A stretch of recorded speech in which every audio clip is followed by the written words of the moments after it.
And we are live. What's going on, guys? What's going on? I want to personally welcome you to the Beast Pod, where we talk all things youth football strategies, tactics, and most importantly, this is where you get your questions answered. I am your host, Coach Beast. Guys, how are y'all doing today, man? How are y'all doing?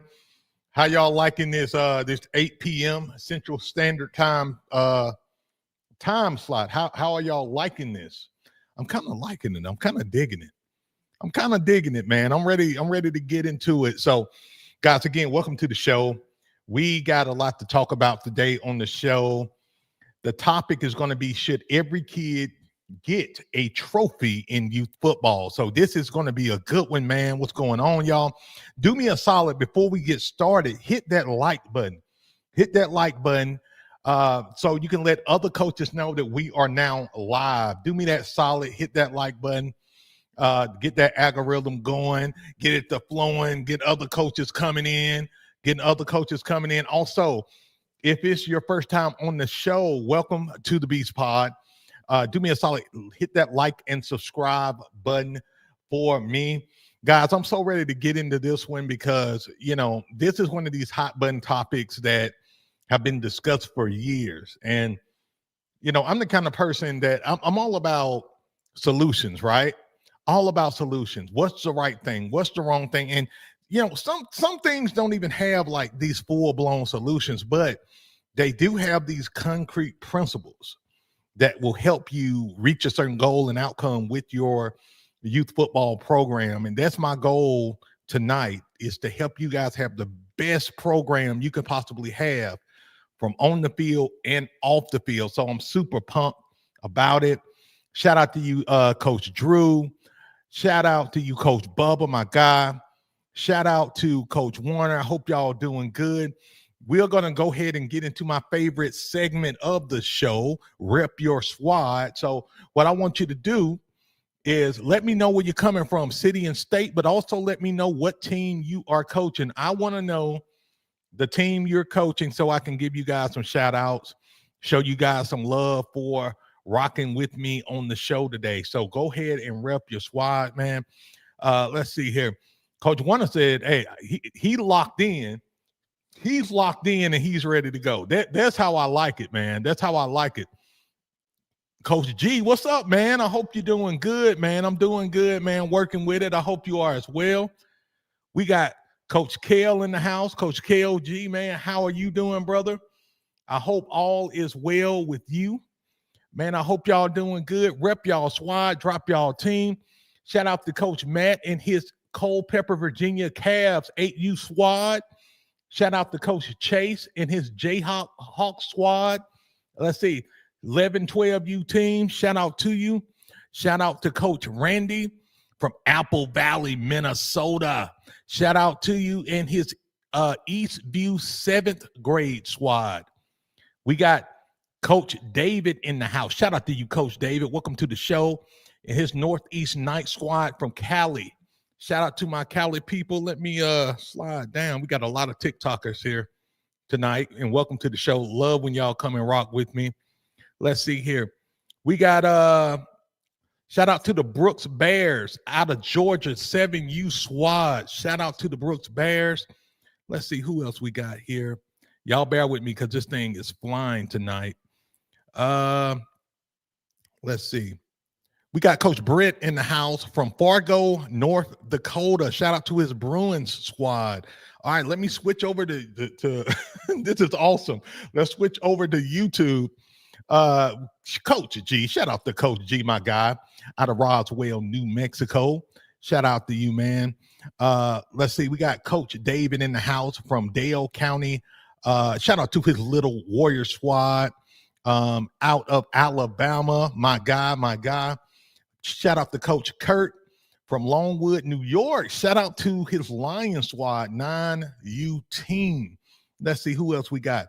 We got Coach Kale here. Shout out to him and his Hammonds Jr. Tour squad, 8U squad, the Boom squad, he likes to call it. I like it. We got Coach Jones, a.k.a. Coach Warner, I like to call him. His 8U Seminole squad. Welcome to the show, guys. Let me make sure I'm not missing nobody on that end. All right, let me go back over here and show a little bit more love. Man, y'all are awesome, man. Y'all are rocking with me tonight. Really appreciate it. Really appreciate it. Let's see here. We got let me see. Coach Woody Coach Wody in the house. Shout out to him and his Glenn Leah 7U squad. We got Coach who that? Jose. Let's see, out of Michigan. Shout out to you, Coach. Sorry if I butchered your name, brother. Forgive me for that, brother. Let's see here. Think that's it. I think that's it. Make sure I don't miss nobody else. Man, are y'all ready to get this show on the road? Give me a hell yeah. If y'all ready to get this show on the road, I want y'all to give me a hell yeah, man. I'm pumped. I'm excited about the show today. Let me switch some things up real quick. All right, we're gonna skip the bill paying today. We're gonna get right to it, guys. We're gonna get right to the show today. Y'all know who the sponsor is of this show. The sponsor of the show is yours truly, Coach Beast and Beast Out You. You know, we are the number one platform for youth football coaches who want to win more games, score more points, and be the standard in their league. So if you want to be the standard in your league and rock with us, I want to invite you over to the Playbook store where you can get all 18 of my playbooks 90% off. Or if you want to join the inner circle, aka the Beast Bloodline, aka the Brotherhood, aka the best membership, number one membership for youth football coaches in the land, I want to encourage you to join the Beast Bloodline Brotherhood community only on school. Oh man, hey, I did that better. Hey, I did that better than when I'm reading the script, huh? All right, guys, let's get to it. And shout out to you, Coach Drew, and your 8U team, the Lit Jizz. Did I say that right, man? I hope I did. Shout out to you and your squad. I didn't want to leave you hanging. So let's get to the show, guys. So I'm really excited about this one because this is one I've been hearing for probably the last 10 years. You know, should every kid get a trophy in youth football? And I'll even broaden it out more, guys. Should every kid get a trophy in youth sports? Okay. Should every kid get a trophy in youth sports? Now, I'm going to poll you guys real quick. I'm going to poll you guys, right? And I want to know, I want you to put a 1 in the comments if you believe every kid should get a trophy in youth football. I want you to put a 2 in the comments if you believe trophies are earned in youth football. Let me know. Let me know in the comments, guys. How do you feel about it? And so as you guys put your feelings and how you feel about it, I'm going to give you guys a case on both sides. I'm going to play the neutral party in this whole thing before I give, my opinion on it. Now, another thing that I'm going to do, guys, is two things. This kind of housekeeping.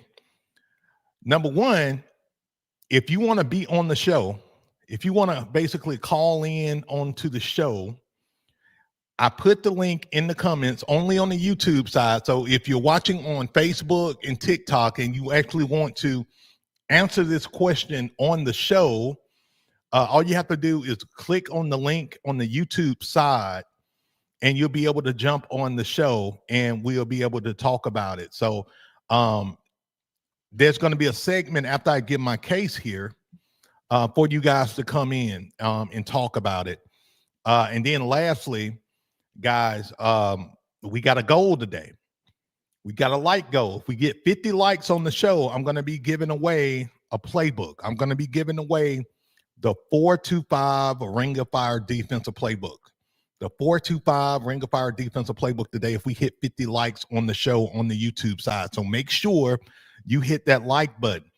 And what's so cool is after we hit 50, once we go up 10 more likes, so 50 to 60, I give away another playbook. We go to 70, I give away another one because we like to give over here. All right, guys. So let's see what you guys are talking about over here. So we got a lot of twos. We got a lot of twos. We got a lot of people who feel like trophies should be earned and not given. Trophies should be earned and not given. So what I'm going to do, guys, is let me lay out the case as to why every kid should get, and again, I'm playing devil's advocate. Don't shoot the messenger on this one. Okay. Don't shoot the messenger. But I want to start by giving a case why every kid should get a trophy. Okay. Number one, inclusion and recognition.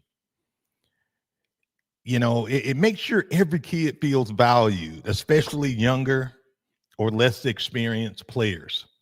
Number two, it's a confidence booster, right? It's a confidence. It boosts the kids' confidence. Even limited role players see their work acknowledged, which builds self-esteem. And then number three, you got retention in sports.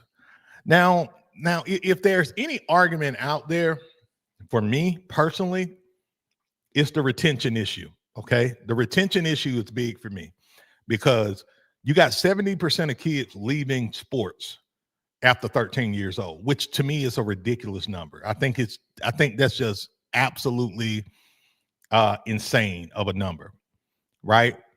But giving kids trophies keeps kids engaged and less likely to quit early when success feels far away. Very interesting, right?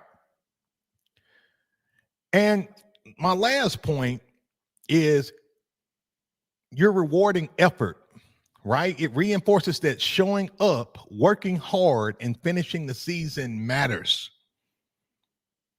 That's interesting, right? It reinforces that showing up, working hard, and finishing the season matters. Do y'all agree with that? If y'all agree with that, put a 1 in the comments if y'all agree with that. I want to know. Let me see how y'all feel. Let me see how y'all feel in the comments. We're gonna be interactive today. We're gonna be really interactive today, guys.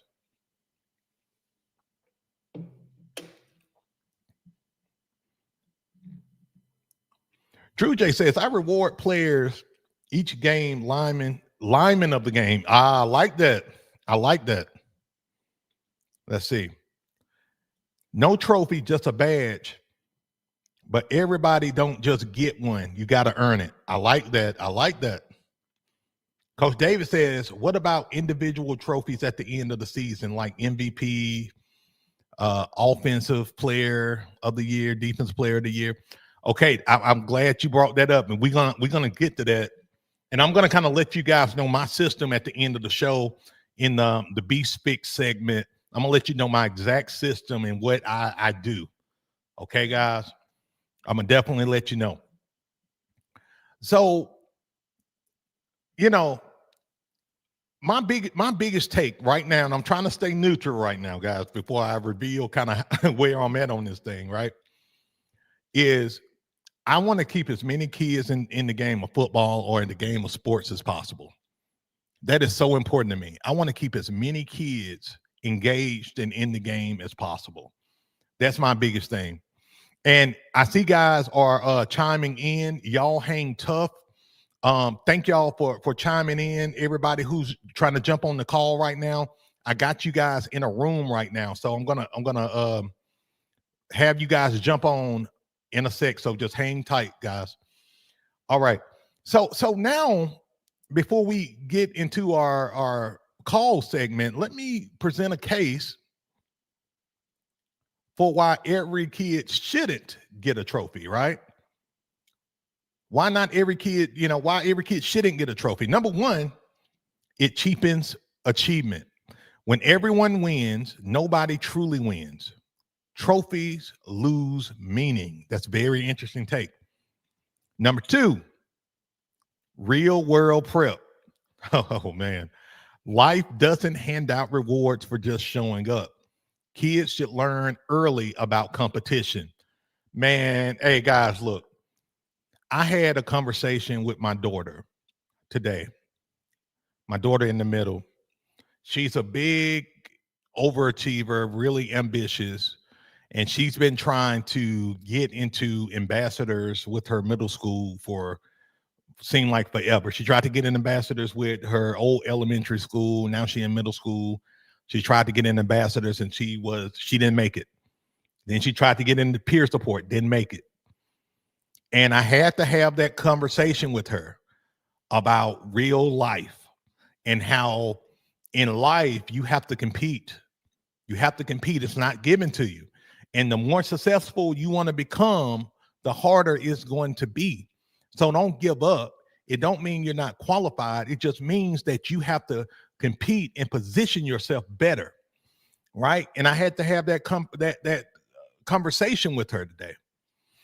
All right, let's go to the next one. Motivation and drive.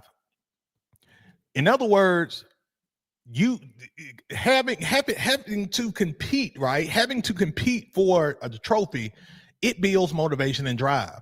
You're striving to earn something. It builds hunger and work ethic.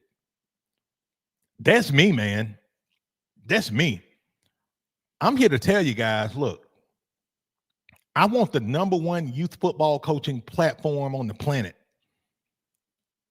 I want the biggest one on the planet, right? I want to be the best of the best of the best when it comes down to helping you guys. And I understand I have to be relentless with my hunger, my drive, and my obsession, to reach that goal. Like, I haven't been feeling good all day, but I understand the mission, right? I understand that I got thousands of coaches around the world depending on me to produce this show. I got guys depending on me for help in their programs, and I got to show up if I want to be the best of the best of the best, right? So I love that point right there. And then lastly, culture and standards.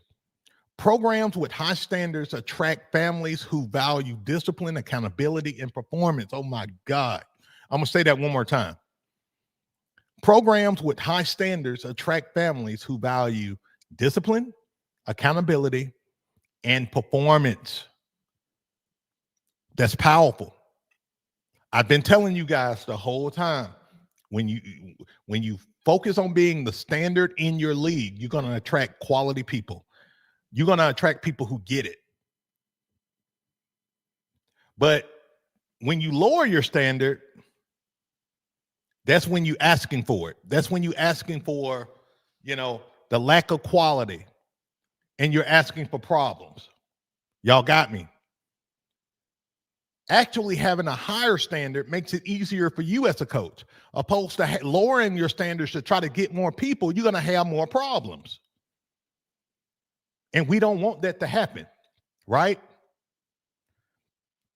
So what we're going to do now, guys, we're going to switch gears and we're going to add some coaches onto the show. And again, guys, if anybody want to jump on the discussion, should every kid get a trophy in youth football, I'm going to put the link in the comments and you can jump on the call.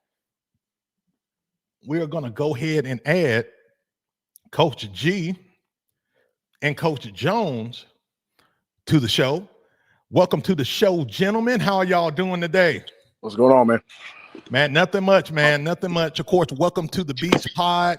And so let's jump right into it. Should every kid get a trophy in youth football? Let's start with Coach, my boy, Coach G. Coach G from Roswell. That's right. What's up? So what do you think about it, Coach? So I'm a definite no, but a partial yes, only in the fact that I believe awards, medals, championship rings, trophies, and everything like that go to the winners. Yeah. It is up to us as coaches. We've done it before. We do our end of the year parties and stuff like that. We hook the kids up. We get them a nice fancy sweater, or we do our own little awards. Like for the past 7 years, we were the Wolf Pack. So our end of the year party, we would go along the whole year was themed out, and we would have the alpha or like the biggest dog in the yard, stuff like that, and we give the awards out to whatever kid we thought fit that award. And they always came back, man. They always came back. And that was up to us as coaches. I've been Wow. coaching since I was 18. Me and my pops went in it together. Well, he's been doing it way longer than me. I jumped in with my pops. Sorry. You good? And I have been to the Super Bowl. We called it the Super Bowl here in our rec league. I've been to the Super Bowl every year I've coached, and I've only lost 2. Last year was the second one I lost. And I'll tell you what my freaking league did, man. They gave out rings to the freaking runner-up team, which was my team. Wow. My boys did not want it. So I was finding rings all over the floor and everything like that. And, I ain't going to tell them pick them up. That's the league's money. They spent that shit. So all the other little kids that were running around at the field are picking them up. Oh, I got a ring. So that shows what that ring freaking meant. The team that did win, we beat them up their whole freaking lives. All 7 years from the time they were 7 and 8 years old all the way up. So they finally accomplished beating the Wolfpack. And I believe that tarnished their freaking win. Wow. That's interesting. So we're gonna pause right there on you, Coach G. That's good stuff, brother. And Coach Jones, man, how you doing, brother? I'm all right. How are you doing today? Man, I'm doing good. So I'm going to present the question to you as well. And Coach Kyle, welcome, man, to the platform as well. Welcome to the Beast Pod. I'm going to get to you next, okay? And so I'm going to present the question to you, Coach Jones, man. Should every kid get a trophy in youth football? How do you feel about it? I'm kind of like Coach G. I'm a little on the fence. Yeah. I do believe that just showing up in today's age, these kids getting off the couch, it's not as easy as it was for us back in the day when we were just bored and wanted to go out there and have fun and be boys, Right. But at the same time, it is reserved for the winners. I also coach basketball, youth basketball, and in that it's a little easier because everyone is such a small team and everyone has a more specific role. And in football, it's kind of like if you give everyone a trophy, you have star players and it doesn't highlight them. So I'm on the fence. I love it, man. I love it. So, Coach Kyle, man, how do you feel about it? Should every kid get a trophy in youth football? And before you answer, I want to welcome everybody to the Beast Pod. We are talking about should every kid get a trophy in youth football. We got Coach G, Coach Jones, and Coach Kyle on the platform talking about it right now. You can also get on the platform. Just go to the comments and you can copy the link to join. Also, I want you to hit that like button. If we get 50 likes, I'm giving away a free playbook, the 425 Ring of Fire playbook. So make sure you hit that like button. We'll see where we are near the end of the show to give away that playbook. All right, go ahead, Coach Kyle. Sorry about that. How you doing, Coach Beast? I appreciate you letting me on. Can you hear me okay?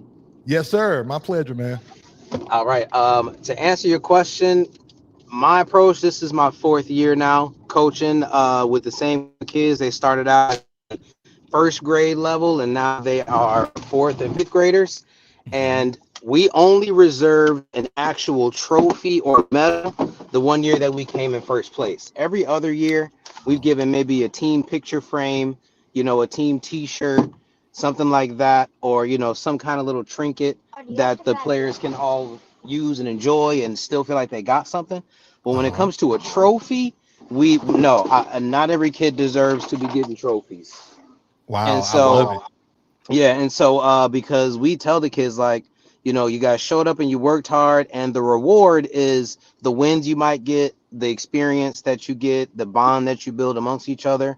A lot of times, my own children, they play 3 and 4 different sports. They come home with a medal every tournament, a trophy every time they do anything. So I really feel like the trophies are starting to lose their value. And so we really have started to just reserve an actual trophy for winning. Everything else, a t-shirt, a little button or something like that, a fidget spinner, anything like that is what we usually try to give to let them know that we still got you something. We still value you as part of the organization, but we're not just handing out medals and trophies, Wow, this is good. This is really good. So let me ask you guys this, and I'm going to start with you, Kyle, and I'm going to work my way back. this time. How do you balance rewarding effort versus rewarding results? It, it's a thin line in a sense, but I also think, and I'm trying to I'm trying to kind of play devil's advocate here because I got my take on it too that I'm going to share near the end of the show. But I'm curious to know, how do you guys balance rewarding effort versus, results? Because I know a lot of coaches kind of struggle with that because of their parent base, because of their own coaching philosophy, the whole 9 yards. Coach Kyle. So in my particular situation, we have two teams. We have like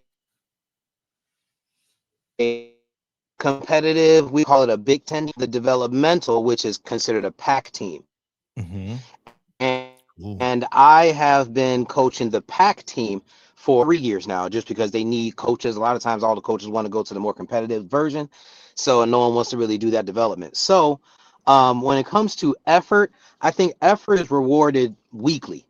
And it's not like a physical reward. It's just encouragement, praise, letting the boys know that they're doing things right, letting them know that they're doing well, listening and things like that, just to let them know that they're on the right track. Because if it's just all about results, then sometimes kids, let's say you go on a 4-game losing streak, well, the effort that they may be putting in during the week isn't yielding the results that they want, which can undermine us as a practicing team, because in the end, we're trying to get these kids to develop, be ready for the next level, be ready for the high school level. So we don't want to get into the weeds too much about wins and losses, especially given that we are a developmental team. Now, for the more competitive teams, the results matter more because these kids were handpicked to be on a team, and therefore their wins and losses kind of mean more because they're looking to get Super Bowls and whatnot. So it really just depends, I think, on the level that you're coaching and your team. If you have an undersized team, a bunch of first-year players, then the effort really is what matters, because ultimately you want those kids to come back next year, versus the more competitive kids who live and die based all year. It's not just in the season. They're doing off-season training. They're doing track to get faster as running backs and all these things. So the results mean more to them. So it's just a fine line to walk depending on your team, I think. Yeah, I think I think that's a very important point that you hit on, and got me thinking.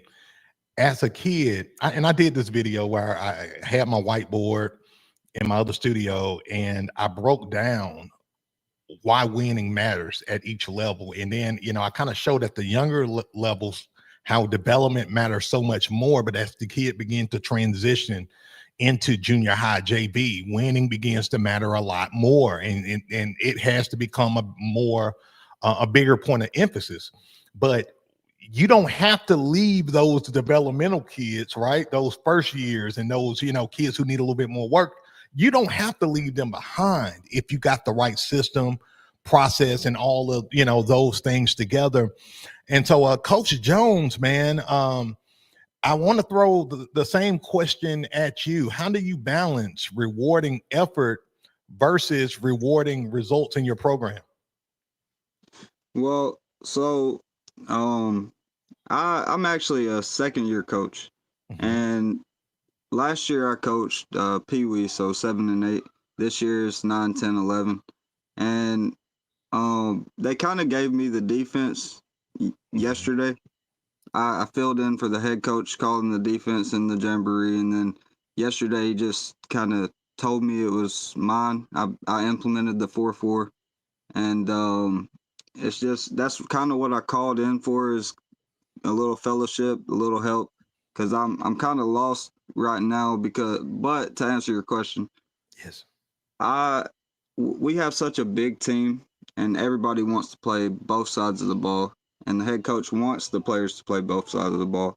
So we're kind of just rewarding the effort and the results with playing time, first, second, third string, and that's Got kind you. of how I like to do it. My favorite coach is Kirby Smart. I love defense. That's my favorite side of the ball. So it's just I feel like that's a good way to reward. Got you, man. I love it. I love it. And also, I'm definitely going to help you with the 4-4. actually, after we finish this segment of the show, we're going to go into our live Q&A. So I have you jump back on in a sec, Coach, and I'll get to your question, man. No problem, okay? And you can hang on right now. You can hang on the panel right now as well. But I want you to know we'll get to your question for sure, okay? Yes, sir. And then also, I did want to add, he wants me to flex it out into a 6'2". So that's what I'll be working on. Hell yeah. Yeah. Okay, I got you. I got you with that, Coach. Okay. So hang tight. You got me fired up now, man. All right, Coach G, man. Last but not least, brother, how do you balance rewarding effort versus rewarding results in your program? We set the goal at the beginning of the year. We can win as many games as we want. If we don't win the championship, what's it for? We reinforce the winner's mindset. We really reinforce it. We tell the kids, if you're not winning at life, what are you doing? You have to win at life too. So we try to reinforce that as much as we can. As I've told you earlier, we've fallen short. Wow. I myself, 2 separate teams, have fallen short twice, and it sucks. I'm a bad loser. But as far as reinforcing, playtime is my tool. Yeah. Playtime. And I tell them all the time, I make sure parents are recording. I have everyone send their videos in and everything like that. So you want to be on your mom's highlight video. You want your mom to cheer for you and everything. You need to be on that field. So we reward playtime. You show up to practice and bust your butt. I don't care if you're not the best. You're going to freaking get in. I've had kids that show up to practice every damn day and they give all their effort. Unfortunately, they don't have that God-given talent that some kids have, but they show up and they bust their ass every day. So they're going to get their damn playing time. Man, I love it. I love it, man. And I can go so deep on that right now. Do y'all mind if I ask a question to the group? Yeah, go ahead, Coach. So I'm in a league where it has to be 11 on, 11 off, right? So technically speaking, a kid can only show up to like 1 day of practice and he's still going to play. At least each kid has to have a starting position. So I'm just curious what you guys would do to maybe try to get through to that kid that feels like, well, my mom said I only got to come 1 day a week, but because he's a little mini Aaron Donald, we kind of need him in there. But at the same time, they haven't necessarily earned it, right? So I'm just curious on what your thoughts, because I've heard Coach G talking about, a kid coming up and busting his butt every day, he's going to get time. Well, how do you, work with that? Coach G, I'm going to let you tackle that first, and then I'll come behind you on this one. All right. So at what point is one kid detrimental to your whole program? At what point, yeah, he's a little Aaron Donald, whatever. And so that's where I contradict myself, because I'm all about winning. I am all about winning. But I'm not going to let one kid contradict my wins or losses. I can build someone else up to be Aaron Donald, or at least try to be Aaron Donald. This kid's got to show up and put the effort in. He's not going to get the glorified time constantly. And then a lot of times too, dude, man, they're all kids. They don't have the car to get themselves to practice. A lot of times we got to fix the parents. Yeah. That's what I've run into more times than not, is the parents don't want to drive their kid over to school. I'm sorry, to practice. I call it school and church, man. School and church. You good. I hear you. So let me say this, to echo what Coach G said, man, I will not play his ass. I will make an example of an arrogant, entitled kid or parent in a heartbeat. And I've done it several times throughout my coaching career, because if you don't address the issue, a few things are happening. Okay. Number one, everybody else sees this issue, right? And now you're going to have people starting to talk or feel some kind of way. And usually the parents see it before anybody else, right? So I've literally, kid you not, I've literally let my starting quarterback go because his parent, I let him go too. He was a coach. I let him go because he felt like his son can come to practice anytime he wanted to. If he didn't feel like, I mean, I drove through the neighborhood picking up kids. So I'll see the kid out there playing basketball. And when he see my truck, he run in the house. He takes off like I'm the police or something, right? So I learned throughout the years, coach, that I don't care how talented you are. I'm looking at your character. I'm looking at your work ethic. I'm looking at, your integrity. Now, I will say this to echo what Coach G was saying. Parents. I hold my parents super accountable first, because, sometimes the kid don't come to practice or can't make it because the parent is holding them back. I've had parents like that didn't want their kid to come to practice, or for whatever reason, the parent empowered the kid not to come to practice. And so I had to, kind of get down to the root of the issue and address that parent. But then there's also been times where the parent, like, I can't tell him nothing. I'm trying everything I can. He just don't want to come. Those kids who are like that, I bench their ass. I don't care how good they are. They're not going to play. And I let my players and my parents know, you miss one practice, your kid not playing in the first quarter. You miss 2 practices, your kid not playing in the first half. You miss 3 practices, your kid not playing at all. And I also run that by the league. I run that by the league week 1, to make sure everything cool with my league. They already know I'm really big on having a standard and organization. They already know that about me. So if a parent goes to the league and say, well, he's not letting my son play, my program director in the league, the first thing she's going to say is he going to practice? We missed a few practices, but that's not fair. No, did you sign that parent form? She'll pull it out, because I give my league office the parent form that the parent signed. Did you sign this? Your signature? Okay, we can't do nothing about it. Bring him to practice. So that's kind of how we handle it. Let me introduce Coach Payne in the house. How you doing, Coach Payne? I'm doing good, brother. How everybody doing? How the panel doing? Man, we doing good, man. Working with it, man. So thanks for joining the Beast Pod. I'm going to throw this question at you. How do you balance rewarding effort versus rewarding results? Before you answer that, though, I want to welcome everybody to the Beast Pod. Thank you for rocking with us. If you haven't already hit that like button, this will let other coaches know that we are now live. I really appreciate it. If we hit 50 likes, by the time the show ends, guess what? I'm giving away a free playbook. If we hit 60 likes, I'm giving away another one. 70, I'm giving away another one. Let's get it, right? So welcome to the show. So, Coach, how do you feel about it? How do you balance rewarding effort versus rewarding results in your program?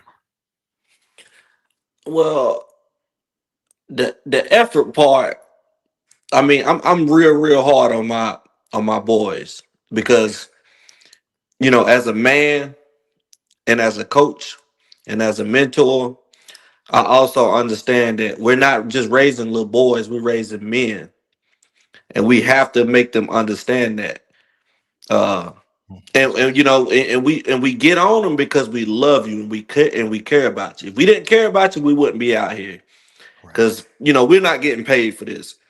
So the way I reward effort, because everybody's effort is different. Like your elite players or your better players on your team, I hold them to a higher standard.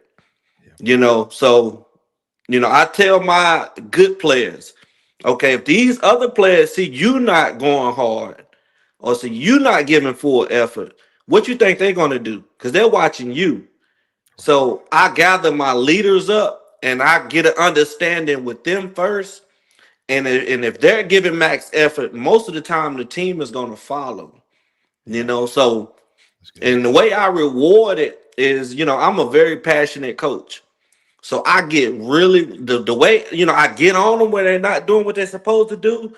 So, but it's very important, if you're going to tear them down, you want to build them back up when they do something really good, when they give max effort. You get excited about them giving max effort. So they want to make you happy as a coach. They want they want to what's the word? They want to uh, uh, um, know that you're proud of them. You know, once they see that and you put that smile on their face, okay, this was going to get coach approval. So this, this the type of effort that I'm gonna give.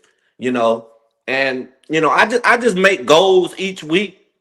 And then if we meet the goal for the week and we win the game on Saturday, I might do a little pizza party or order pizzas for the whole team.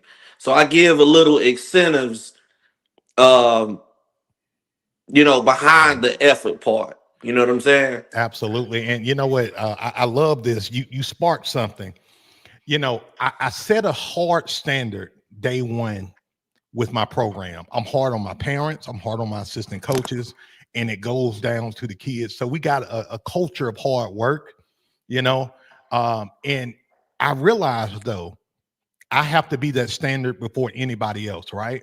So like, for example, if I want my coaches to show up to practice every day on time, I have to show up to practice every day on time. Of course, barring you have to go to work or, somebody's sick in your family. But, I set a strong standard in my program, and the kids see that bar being high. And a lot of them want to reach that bar. And, you know, it's a motto I have all the time. You said it. I don't mind tearing a kid down to building them up stronger, right? You know, Miss Beast to tell you, we'll be at practice and you'll see a kid, having a hard time, and you may see them emotionally break. I said, okay, they finna level up. They just broke, they finna level up. That kid break, that kid come back stronger than ever before, and something that we do too, Coach Kyle, and this may help you. In our programs, we have a Warrior of the Week, where the kid that the most outstanding that week, they get a belt. And you can do a WWE belt, a custom belt, whatever you want to do. But we reward that kid with the belt. We also highlight them on our social media platform. The kid feel like a rock star for a week for his hard work. Another thing we do, we're big on like helmet stickers for big hits, helmet stickers for character, for grades, those kind of things as well. So we kind of sprinkle rewards in there, as we go along. So yeah, our standard is high and we work hard, but we want to inject that winning mentality through we want to inject the winning mentality by rewarding winning habits. And if those kids got losing habits, we don't reward that at all. We kind of begin to choke it out. Okay. And I hope that makes sense. So Yeah, guys, we have a dog chain. That's what we call it. We got the dog of the week, and so it's a dog chain. love Is it. how we name it. Let's go. I love it. I love it. So, guys, I'm gonna throw one more question at you guys, and we're gonna switch the segment here. And this is one that's kind of been in my head for a while. Does participation trophies, guys, help or hurt team culture? Do participation trophies help or hurt team culture? Who want to tackle that first? Coach G? Oh, I always go first, man. I don't give a damn. Appreciate you, brother. Now, as a team, I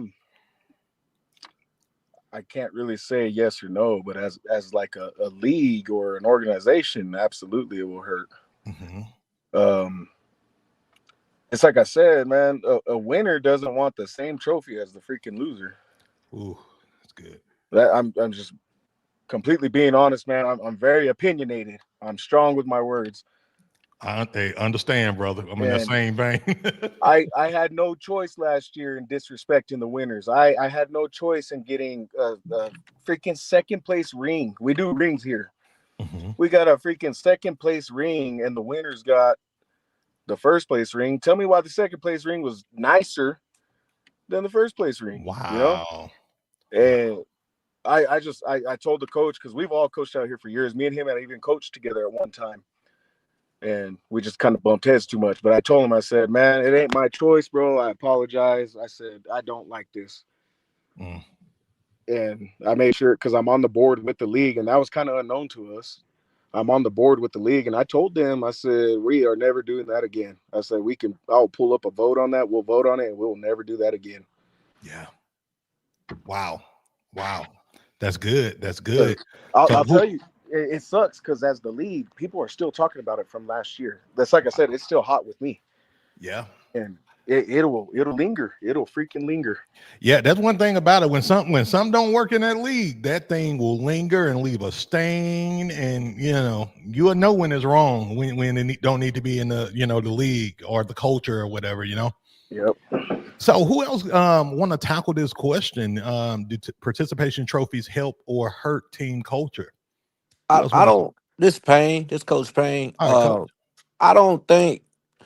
I'm gonna put it like this. Like, so if we talking at the end of the year, season is over.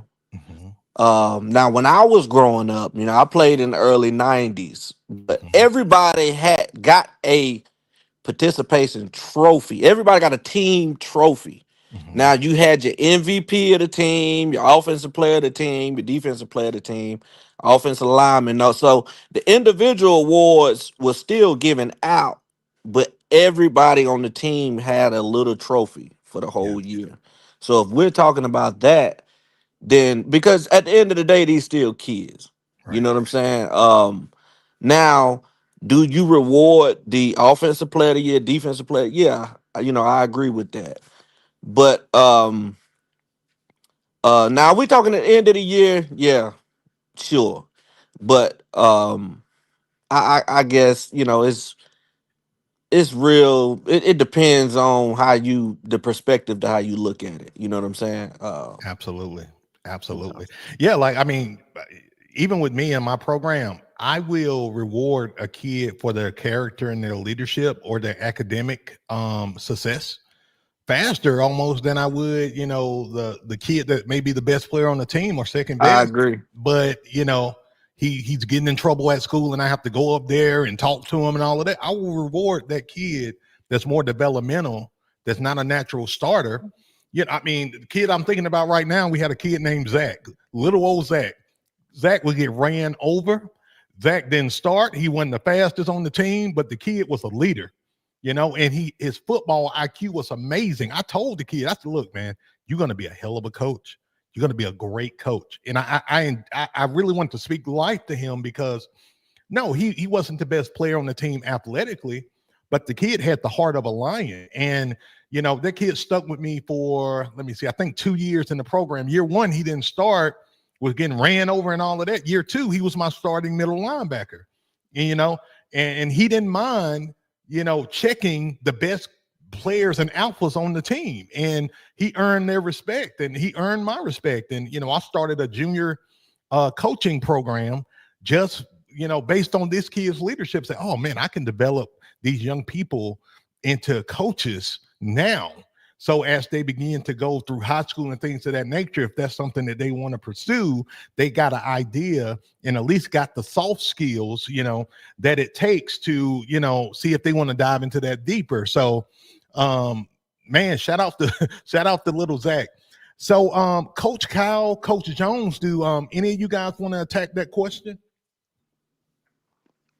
Yeah, I think man, you guys have inspired me too. Coach G, Coach Payne, y'all have given me some new perspective because initially I was gonna say that it can be good at a team level. I usually don't even think about it from an organizational standpoint, Mhm. but I think the purpose of a participation trophy is to get certain kids to come back the next year. You know what I mean? And I agree with Coach Payne in the sense that usually that's for the end of the season.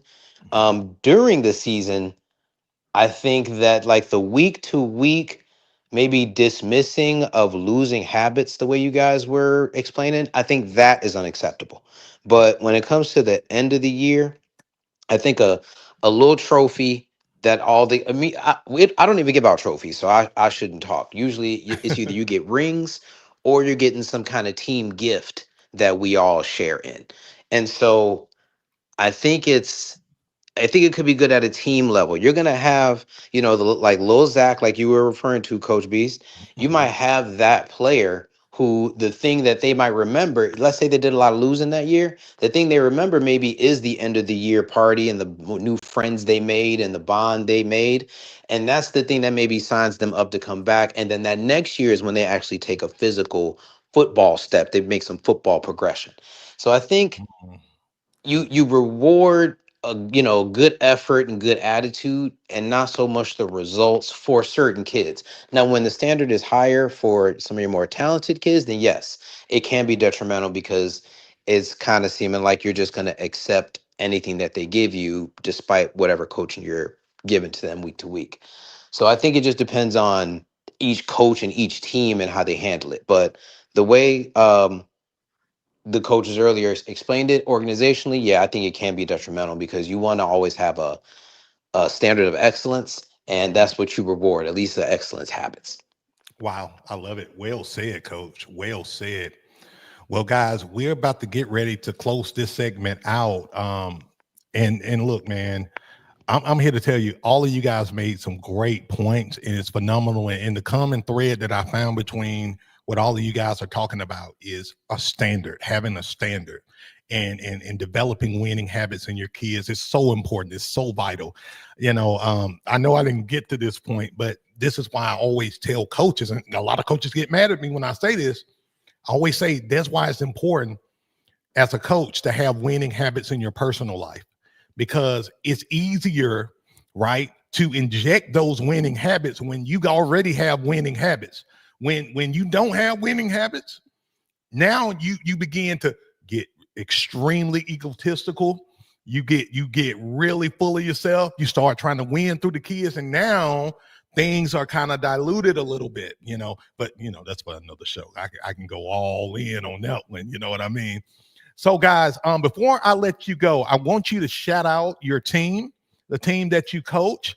We'll start with Coach G, followed by Coach Kyle, then Coach Payne, and then Coach Jones. Roswell, New Mexico, 8U, Purple Rain. Purple Yeet. Rain.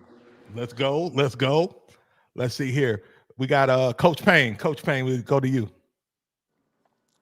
I'm out of North Carolina. Right now, we're playing with Belmont Red Raiders out of Belmont, North Carolina.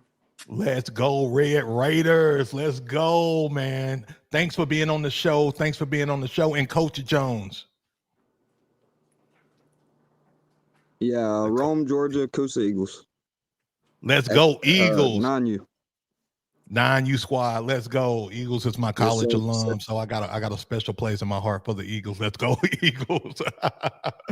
Awesome. So, gentlemen, thank y'all so much for participating on the show today, man. Y'all are awesome. I hope this is not the last time. Coach Jones, I want you to stay on for me, okay? Yes, sir. All right, good deal. Thank you, Coach G and Coach Payne. Appreciate y'all. All right, brother. Have a good night. Hey, you too. You too. All right.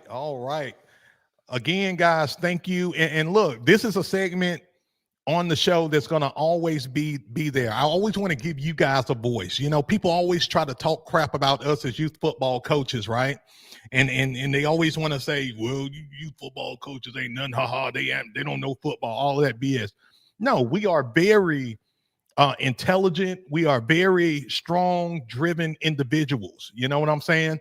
And so I want to always give you guys a voice. Yeah, of course, we got idiots, everywhere. We got bad coaches at high school level, the college level, junior high, you name it, bad teachers, whatever.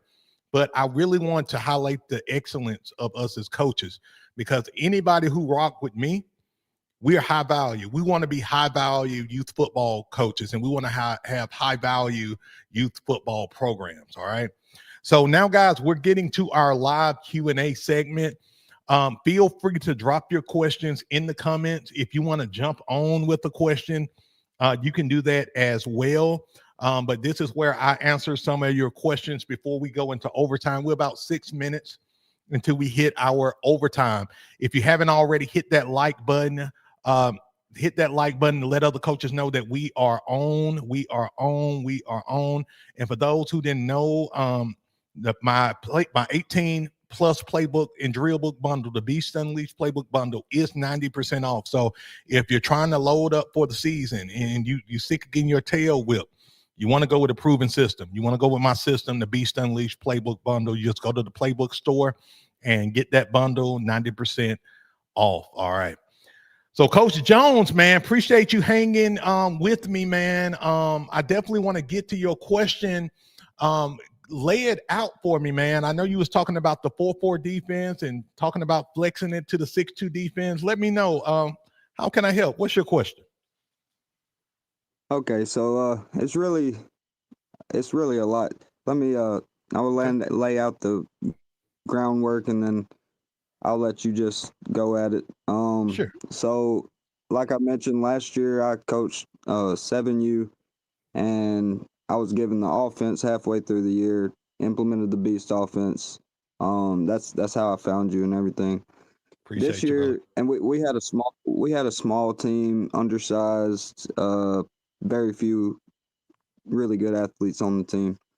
So it worked for us. And then this year I come to this organization.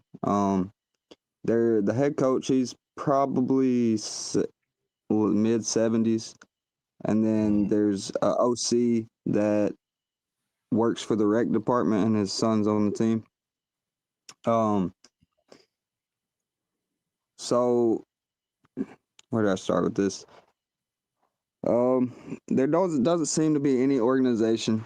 Like the offensive playbook is very complicated for these kids. It's there's not one formation that's the same, and it's spread, single back. It's all over the place.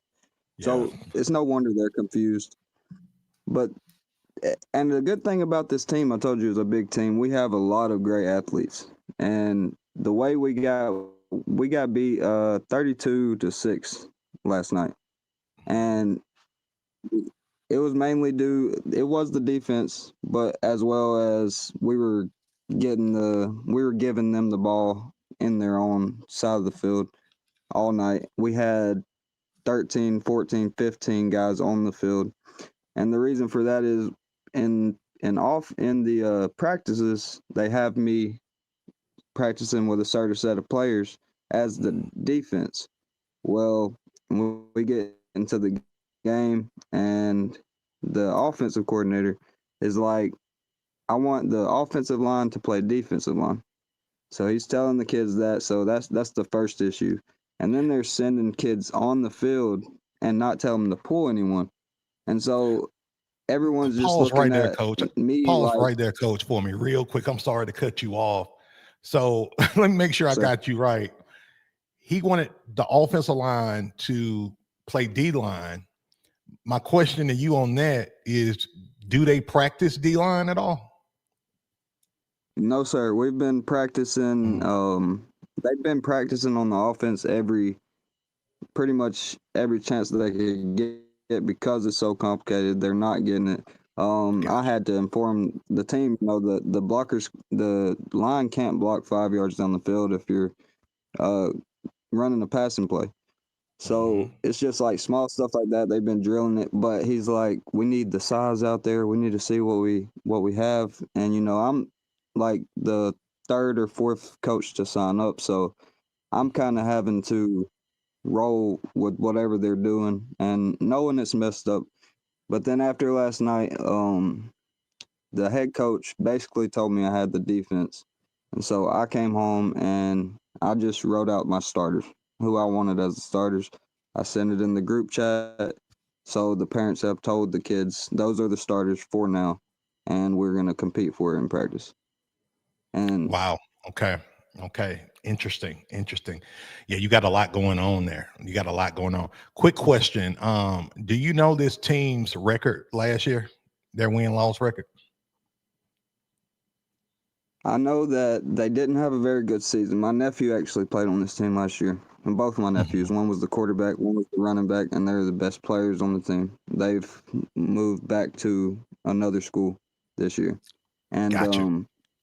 I know that their record wasn't very good, but in our league, it doesn't matter your record. Everyone goes to the playoffs, and then you can win win out to win the whole thing.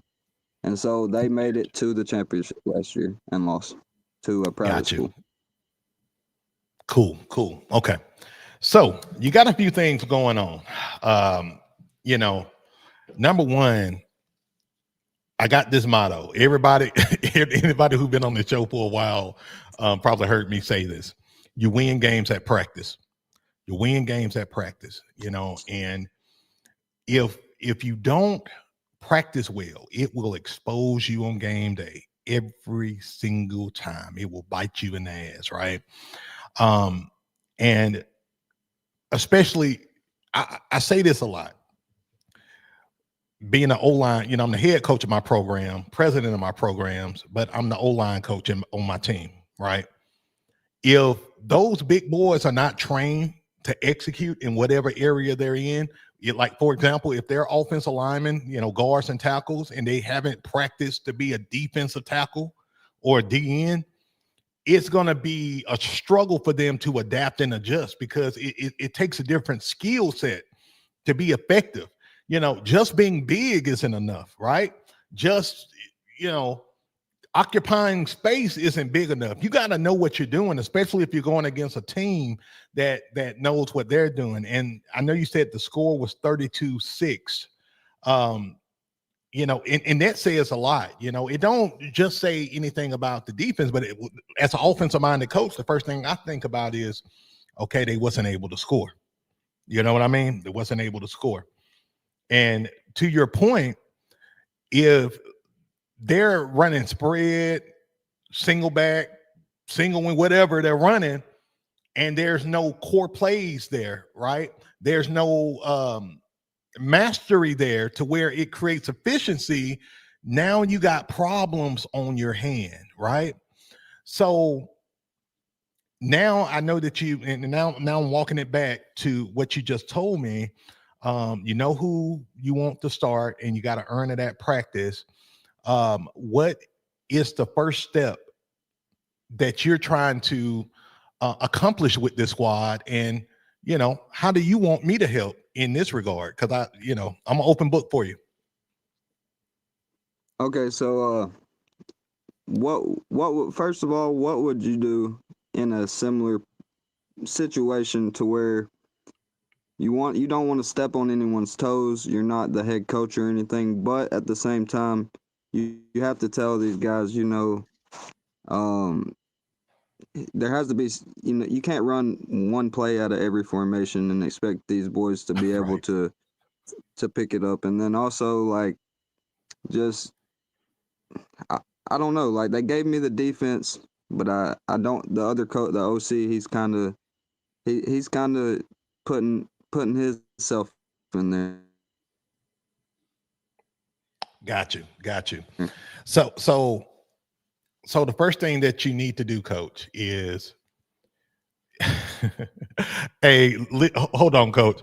If y'all listening right now, I want y'all, if y'all kind of been in and out and tuning in and out, I want y'all to really listen to this, because I'm about to give y'all a leadership lesson that's going to last y'all throughout your whole coaching career. And this, I wish I would have learned this early on as a coach. It took me probably year 5, 6 to learn this. Okay. Sometimes you have to be the asshole. Okay. Sometimes you have to be the asshole, because if not, another asshole is going to make you uncomfortable and try to take you out of your spot. You got me?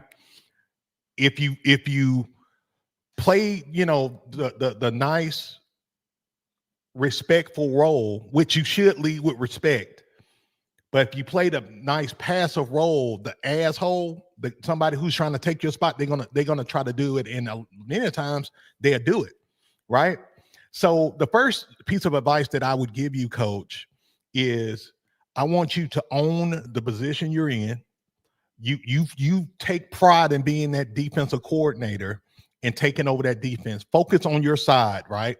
Focus on mastering your side, because the more they're able to see the results that you produce on your side, that only boosts your credibility up. Okay.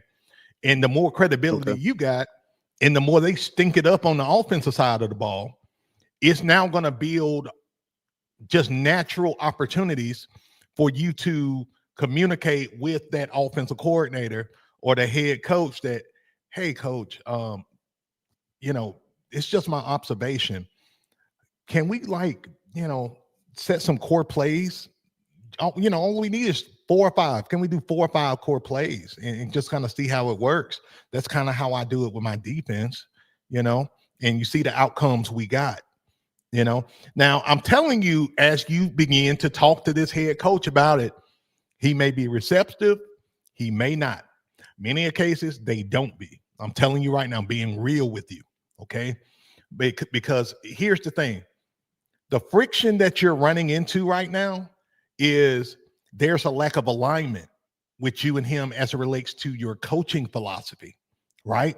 The reason why a lot of guys, a lot of you guys are watching this show and y'all tune into the show and y'all anticipate the show, right? It's because y'all align with me in a lot of ways. Y'all may not agree with everything that I teach or everything that I say, but the majority of things I teach and I say, y'all align with, y'all agree with, so y'all rock with me, right? So what happens sometimes when you are, an OC or a DC, and you got a head coach that got a completely different coaching philosophy, creates friction, right? And what's going to happen is if you talk to him now and he's not ready for it, it's going to create more friction. You're going to get more frustrated and you're going to start losing respect for him as the weeks go by. He's going to start losing respect for you as the weeks go by. And before you know it, there's fallout. And that's when bull crap happened at the end of the week.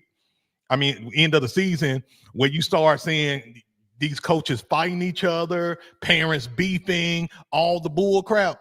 It's because there's been so much friction and disrespect. And just like an earthquake, when there's friction, the program can't stand. It implodes on itself. So I would say, coach, focus on your new job, your new assignment, ball out. Because if you shut down a team, let's say your next game, right? You shut down a team and it's freaking, they only put up a touchdown on y'all, but y'all can't score nothing. That's not on you, right? That's going to be on who's over the offense, and it's going to create more opportunities for you to be able to speak. That makes sense? Yes, sir. And now I will say it's not like we're button heads or anything like that. Because I have tried to be respectful, and they're respectful as well. It's just they have favoritism type things, like they want a player that's not that fast to be rushing the edge versus a smart heady player that's got really good speed and a sure tackler. It's just like a little, because the kids played with them in the past. So they have set positions for these kids that they want them to play, which I have no problem with. It's just like you have to rotate these guys in. Right. And the thing is, coach, y'all not button heads yet, but it gets worse and worse the more you lose. And now everybody's trying to search for answers, right? And see, to your credit, let me give you some credit on this. To your credit, you're trying to find answers, right? You're trying to find answers. Well, they may not have a Coach Beast they're trying to find answers with. So they're trying to find answers. And I'm gonna share this story with you. And then I'm gonna get to the rest of you guys' questions. I have started your questions, guys. So I'm gonna get to y'all questions in one sec. I was a part of my daughter's softball team. I wasn't even planning the coach on the team, but I ended up being the third base coach. They didn't know who I was. They didn't, I don't lead with I'm Coach Beast, right? So I'm on the team, and I'm seeing all this stuff, go on at practice, and I'm like, Lord, it's so frustrating, But I just sat back, quiet, and I watched, and I seen how these guys practice soft as just bad practices, no fundamentals, nothing, right? So the more that they lost, the more the coaches getting mad at each other, mad at the refs, punching walls. They're mad, they're punching walls, and I'm sitting here, I'm talking to my wife. I'm like, man, they're not practicing well. They're not preparing these kids. They got talent, but they don't have the kids in the right position. The batting lineup is off really bad. And, I'm just sitting here, because Coach Beast, I just want to support my daughter, right? So what happens is, as the season goes along, you're going to start seeing them get more and more frustrated. They're going to try to find, first of all, they're going to try to find solutions. When they can't find solutions, they're going to start pointing fingers. And that's when things get worse and worse and worse and worse. This is your second year coaching, right? Yes, sir. Okay. Yeah. Year 2, you're going to learn a lot this year, coach. You're going to learn a lot. This is what I want you to do. I want you to have fun on this journey as a DC. You're going to learn a lot as to what to do, what not to do. You're going to learn how to stay focused. You're going to learn how to really analyze things, and you're going to learn how to handle things as a leader and as a champ. Okay, coach? So I want you to hang like this year, just sit back, watch, learn. You don't even have to say much. Just let it play out. But you do your thing. You hear me? You just do your thing. Let it play out. Don't get yourself caught up in all the BS and the noise that you're going to see. And mark my words, in about 2-3 weeks, when you're back on the show, you're gonna say, Coach B, man, bro, how you know? I'm an OG in this game. I've been there. You know what I'm saying? So Yes, Coach, sir. man, I hope that helped, man. Do you got any more questions before I get to another one? Not necessarily, but I do want to thank you, and it definitely, I do feel like it helped. Your videos and podcasts have helped a lot so far. I've learned a lot, and because this coaching thing's a lot different than playing, that's for sure. And then It is. also, I do want to add that the coach, I told you it was a bunch of different formations. Well, there's also 15 plays. The plan originally was to learn 5 at a week. They weren't able to get the 5 that he put out. And so I messaged him, and I did ask, I don't know your plan, where you want to add 5 more, where you want to try to perfect the 5 that you have. Mm-hmm. And I was like, and then I said, just a suggestion. I'm not trying to step on your toes or anything. And I added 2 plays I ran last year. I called it QB Beast, or Beast QB Power. And then also a tight end, wide receiver release, where the back beast back releases up the field, quarterback rolls out. And he said he was going to try it out with the second string tomorrow in practice. So we'll see how that goes. Good deal. Good deal.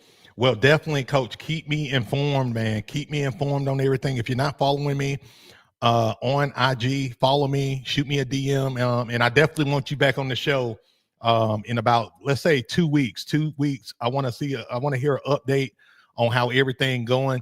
Because, yeah, I mean, this the thing, man. You can win so many games just by mastering 5 plays, doing 5 plays well, especially in youth football.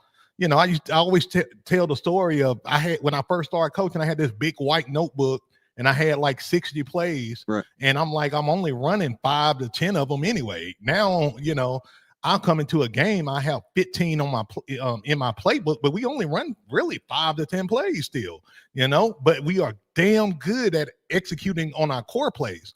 Your core plays should put up 80% of the points for you on offense. Then the other 20% should be done by your explosive plays. That's how it should be. The problem with a lot of youth football coaches, they just want to score using their explosive plays.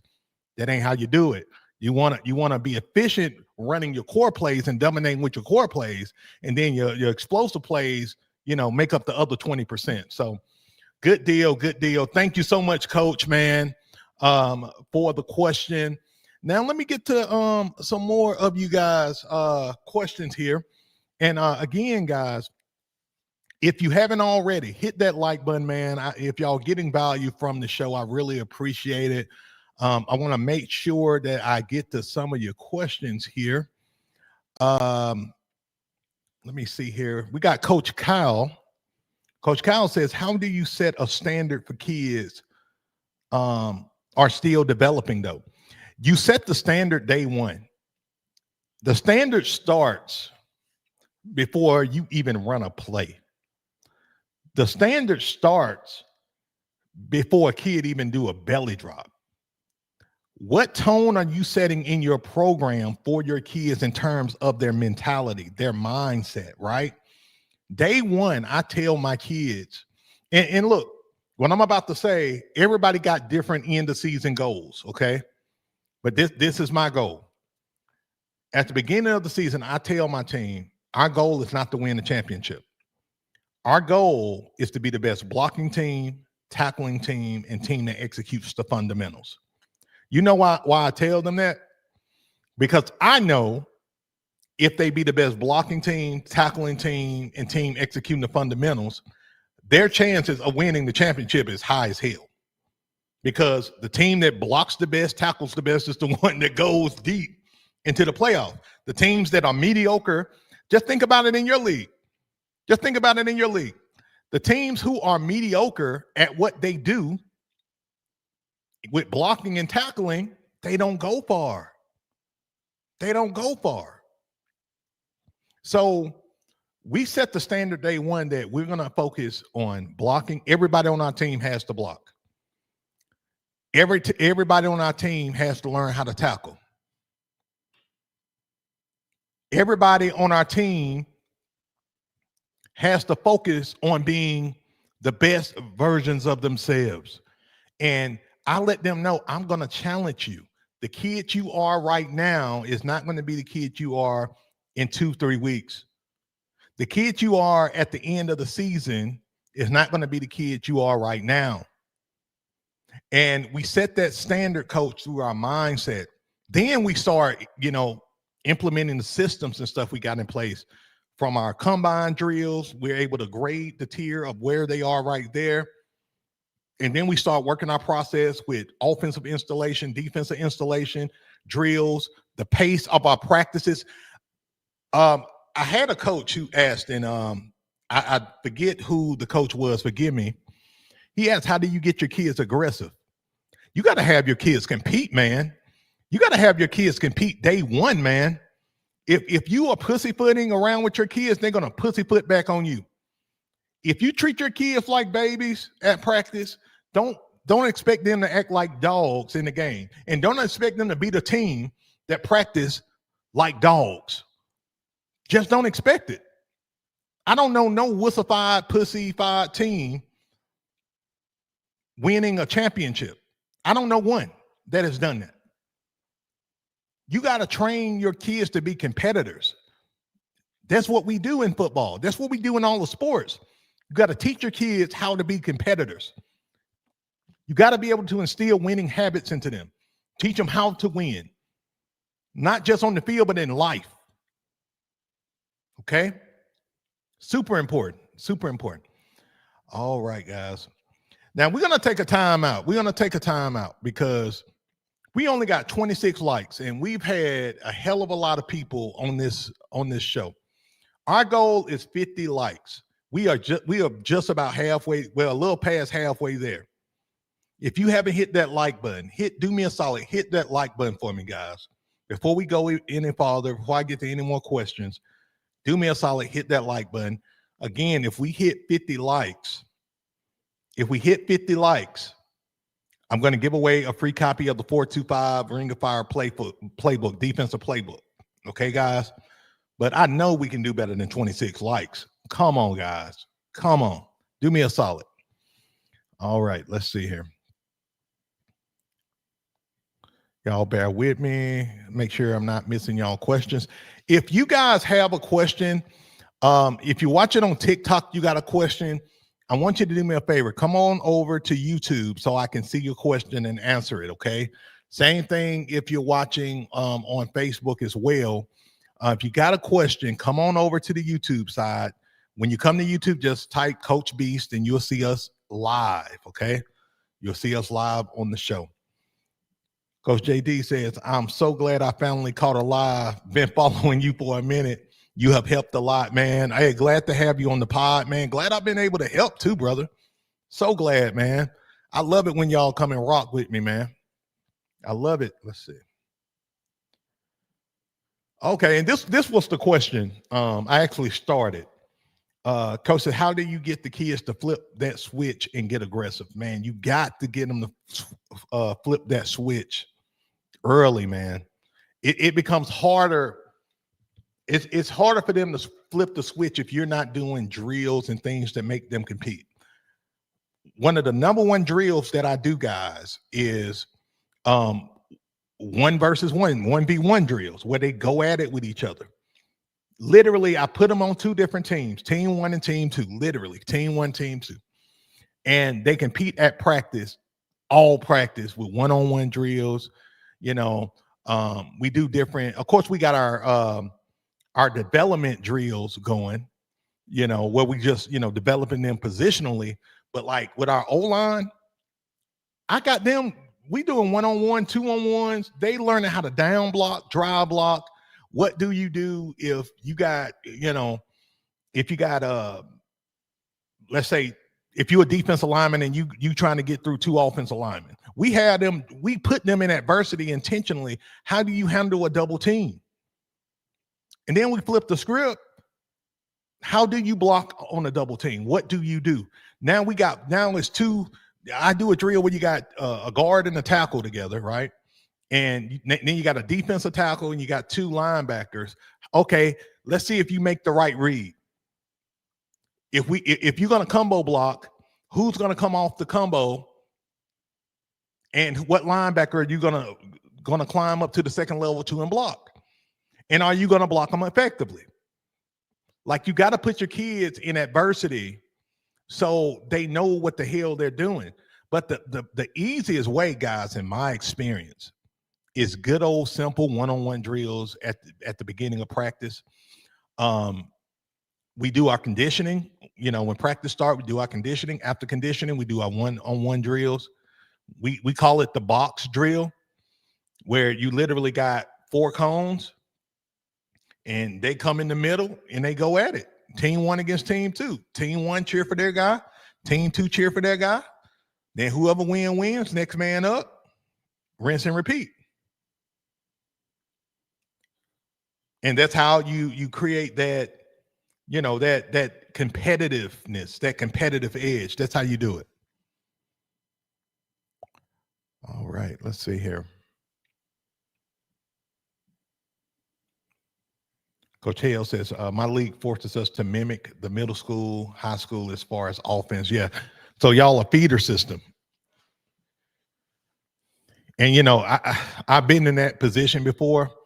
You know, sometimes being a feeder program, it can be a 2-edged sword, especially if you're in a program where you gotta be the feeder system, but you don't have the kids to operate that offensive system. That can be really, really frustrating.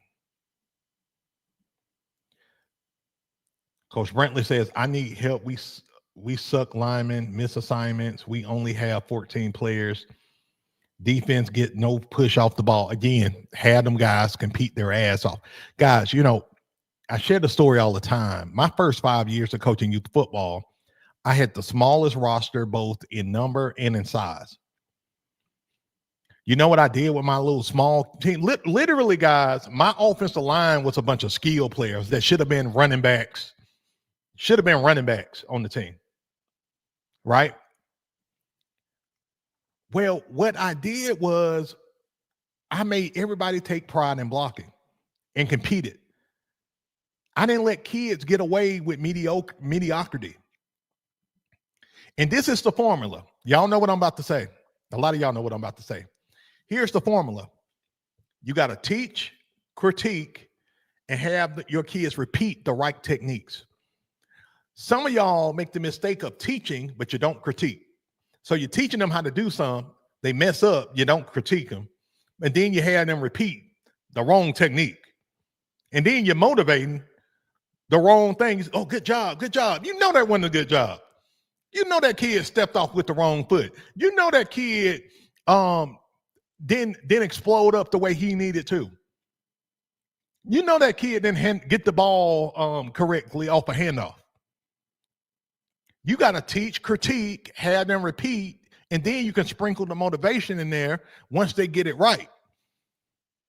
If you reward bad behavior at practice, it's gonna come up and bite you in the ass in the game. And there's no need to get frustrated at your kids when they embarrass you, when they get drugged, 42-0, and you let crap go at practice. You win games at practice. You win games at practice, guys. It all starts there.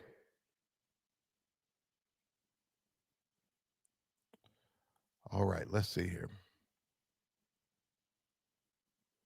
I'm going through y'all questions, guys, trying to make sure I don't miss anything. Coach Drew says, boy, we got a mean ass coaching staff. If we were to put a random USA team. Yeah, man. Like I can remember when I first played youth football, I was 9 years old. You know, and I had Coach Prince as my head coach, and then Coach Banks as the assistant coach. And those guys were mean, but they would not let me freaking quit. They believed in me. And I remember, man, I remember this like it was yesterday. We was doing Oklahoma drills, and I ended up hurting a player doing the Oklahoma drill. And I hurt the player because I wasn't using the right technique. I was arm tackling. Gator, you know, we call it gator hands, right? I'm over here arm tackling, end up hurting the kid. I'm like sad. I'm like hurt because I hurt my teammate, right? My coach comes to me and said, no, you're not getting in the back of the goddamn line. And I don't think he said goddamn line, but bear with me. He said, you're not getting in the back of the line. You're going to come down. You're going to come back here and you're going to learn how to do this the right way. And literally the next kid, I think his name was, shout out to Jeremy Jennings. He was scared to come up. I was scared to hit him because I just hurt my teammate, right? So line up in the Oklahoma drill. I get up, I make a good tackle, like, you know, full body tackle, drive through.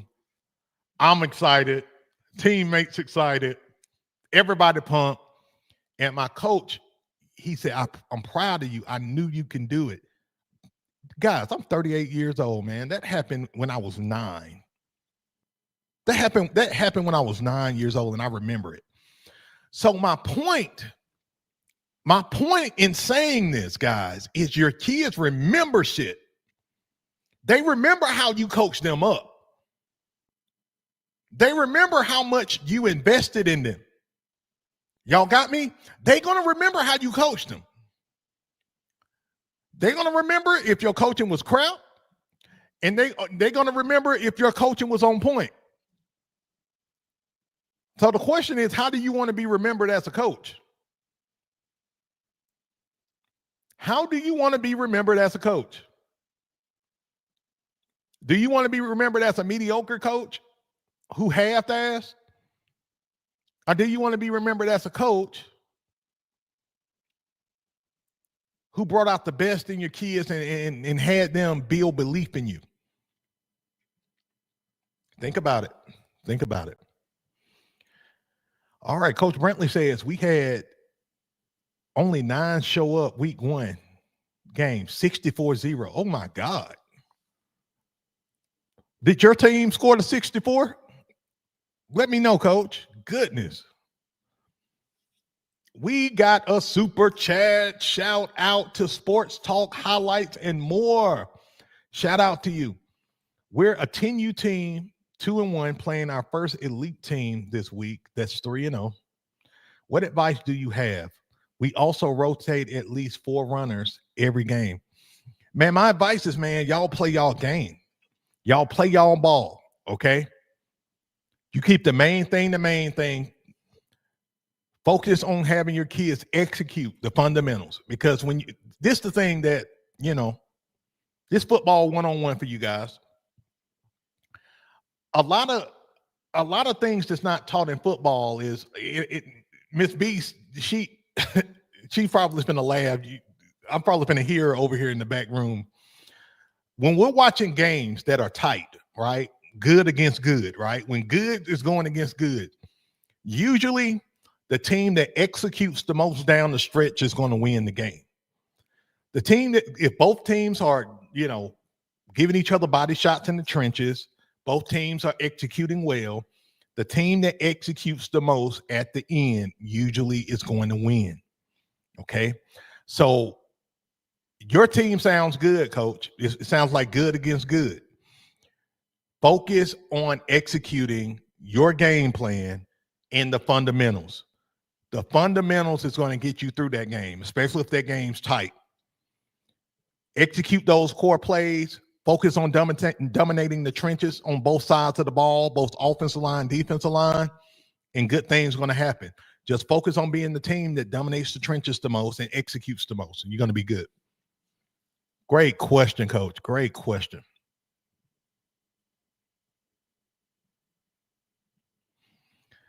We got another super chat from Coach Payne. My God, man. Thank you again for jumping on the call, man, too. He says, keep up the great content, Coach Beast. We need you, brother. Man, thank you, man. Hey, brother, thank you for coming in on the show. Thank you for the super chat.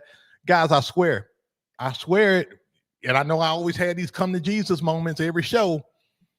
But, guys, I do this because of you guys, man. I can truly say this now. I can say this unashamedly. I enjoy coaching and mentoring you guys more than I actually enjoy coaching the student athlete.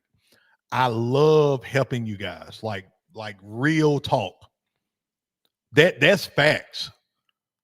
That's facts. Miss Beast, she's she's with me 90% of the day.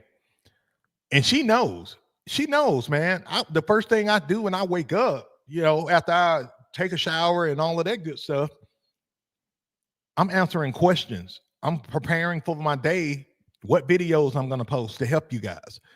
What questions are, dropped in my YouTube comments, my emails, my IG, my TikTok. What questions have Coach asked me? And so literally I make videos around your questions. I love it. It don't feel like work. So I appreciate y'all. If y'all don't ever hear me saying again, which y'all probably will next show, I appreciate you guys. I really do.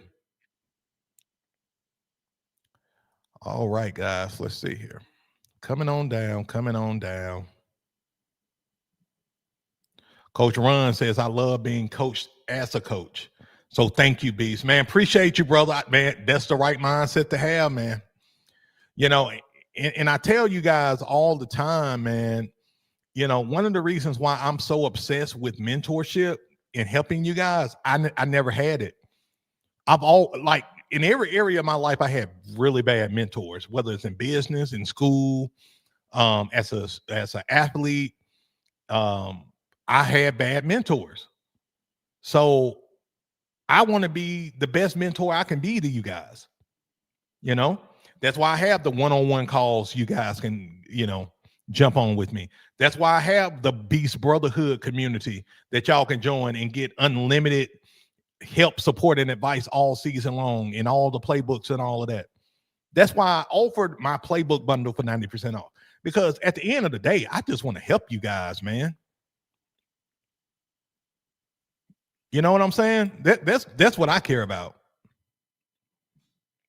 So, I'm 10 toes down with you guys. This is just not a career for me. This is a passion. This is, an obsession. And I love helping you guys be successful.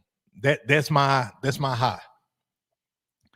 All right, Coach Drew says, how you feel about single age groups, Coach? Ooh, good question. I'm assuming you're talking about like how I feel about like 5U, 6U, 7U teams and stuff like that. If I had to be honest,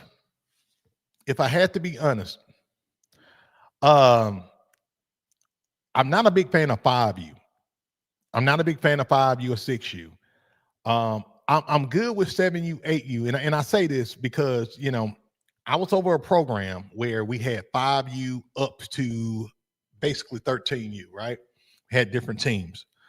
And man, we had the 5U games in the morning, and I'm like, what the hell is going on? These kids just running around like these these kids running around like cats, like loose cats, man. Cats coming out of a box, man. You know, and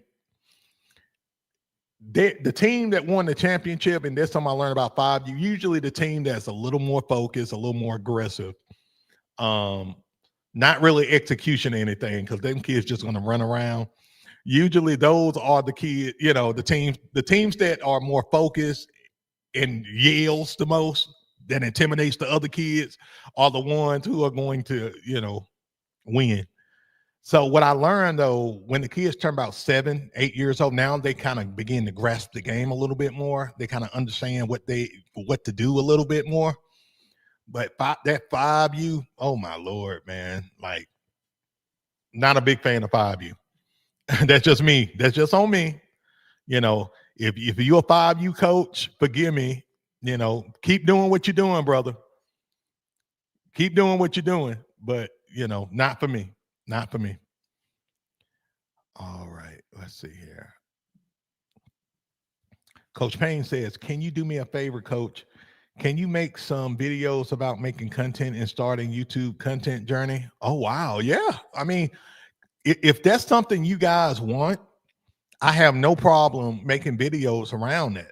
Put a 1 in the comments, guys, if y'all want me to kind of give y'all some advice on, you know, starting a YouTube channel, and doing your own, you know, football content. Put a 1 in the comments if that's something you'll be interested in me making content around. Because unlike some content creators who feel intimidated by other content creators in their space, I'm not like that. I'm an open book, guys. I want you guys to be successful, and it'll only make youth football greater if we have more high value men teaching the game and teaching your philosophy. All I do, guys, and I tell people this all the time, all I do is teach my experience, my 15 years of coaching experience and my coaching philosophy. I teach what I run, how I run my programs and all of that. And my hope is to help you guys with my experience. If it's something I don't know, I don't teach it, right? But there are things that you guys have that would, you know, that would maybe align with another coach. It's room for everybody to eat in the content creation space. You know what I'm saying? It's room for everybody to eat. So if you guys want to be, you know, start making your own content and stuff, I got you. I got you. As a matter of fact, lesson number 1, get started tomorrow. It's not hard, guys. It's not as hard as you think. I was already creating content. For you guys who don't know, I had my own career coaching and consulting business before I started doing this full time. So I was creating content. I got another channel on TikTok that's almost at 100,000 that I just left dormant, that I built for like 6-7 years, you know. And so, you know, I was working as a content creator and digital products guy for a long time before I started doing this. So the key is to get started tomorrow. Start an Instagram. This is what you do. Start an Instagram or TikTok page. Start with one of those. Don't start with YouTube yet. Start with one of them. And all I want you to do is to get your phone and you give one freaking coaching tip, a 30 to 60 second coaching tip. Don't worry about it being perfect, because it's not going to be perfect. You're not going to be perfect. Okay? I got well over 3,000 videos that I've made already. And I'm here to tell you, my first video is horrible compared to what I do now. So just get started and start posting. Then when you get momentum, you want to post at least 3 times a day. Post at least 3 times a day on Instagram, on TikTok, or whatever. And then what you do is, let's say once you got, let's say a month or two worth of content, take that content from TikTok or Instagram. You're going to extract that content, and then you're going to post it as a YouTube short on your YouTube channel. That's when you start your YouTube channel, and then just post your content you already posted a month or two ago from TikTok or Instagram. Post it on your YouTube channel. And now you're working with momentum. And when you post it on YouTube, again, 3 videos a day, starting off. 3 videos a day. And then before you know it, you're going to start getting traction and growth. And you know, we'll go from there. So that's lesson 1. Hope that helped, guys. Hope that helped. Oh man. Hey, I wasn't expecting to give y'all that nugget, but hey, y'all want it, man. I'm here for it. All right, last question, guys, before we get ready to land the plane on the show tonight. Coach Nick says, what is the max number of players on my team? Well, I haven't coached since 2021, 2022. But I can tell you that for me, my sweet spot is like 21 to 22 players. I think the most players I ever had on my team at any given time was 24, 25 players. And I like 18 to 22 players. I don't like too many players on my team because it creates a whole new set of problems that I don't want to deal with. I had a coach on Instagram say he had 39 players on his team. Holy hell. Because the more players you have, the more organized you got to be to make sure these kids getting the playing time they need, especially if your league got a league minimum. And even if they don't, the parents are going to be pissed if their kid's not getting an adequate amount of playing time. And when I say adequate amount, I know that's subjective, but, you know, 8 plays, 6 to 8 plays, you know. But the more players you have, the harder it's going to be to get everybody in unless you got an organized structure. I always tell you guys, you know, try to put in that team 2 in the second quarter. You can put the team 2 in the second quarter, have them run through 4 plays, you know, at the beginning of the quarter, and then put them back in near the end. And now they got at least 8 plays in. Boom. You know, if your league has an 8-play minimum, you just got to be organized. Most guys just not organized to put them guys in. And I'm gonna I may do this next show, guys, where I teach you guys how to have a rotational system, so you can put these players in, man, and you don't miss them. That's the problem. Y'all got them all in your head, like, oh, I'm gonna put them in, and then the game get tense, and now you forgot, and little Johnny didn't get no playing time, and then mama looking at you side-eyed. So we don't want that. We don't want that to happen. We want to be organized and have a system in place around that. All right, guys. So, Miss Beast, where are we on likes? Where are we on likes? So we're getting ready to end the show. We're going to see where we at. Depending on where we at, it's going to depend on if I'm going to give away playbook or not. 32 miserable likes. Goodness. Shout out to the TikTok squad. TikTok, we had 4,200 likes. We only had 32 likes over here on YouTube. Guys, I know we can get it to 50. We've done it. We've done it. Guys, can we get to 50? If we get to 50, I'm going to give away the 425 Ring of Fire defensive playbook. And I'm going to throw another one in there. If we get to 50, I'm going to give away 2 playbooks. I'm going to give away the 4-4 Reaper defense. You know what? I'm going to give away 3. I'm going to give away the 4-4 Reaper, the 6-2 Savage defense, and the 4-2-5. I'm going to give it away to one lucky coach. But we got to get to 50 in the next 5 minutes, because I'm about to do the Beast Fix segment on what we need to do, and then we'll revisit this. How about that? I give away all 3 of my defenses, so now you'll be able to flex those defenses and know how to do it. If you guys are watching on TikTok and you want to be, man, we got 35 people over here on TikTok right now. Listen, guys, if you want to be in for the playbook giveaway, you watch it on TikTok or Facebook, this is what you need to do. You need to come on over to the YouTube side, look up Coach Beast. You'll see us live. 2 things I need you to do when you come over.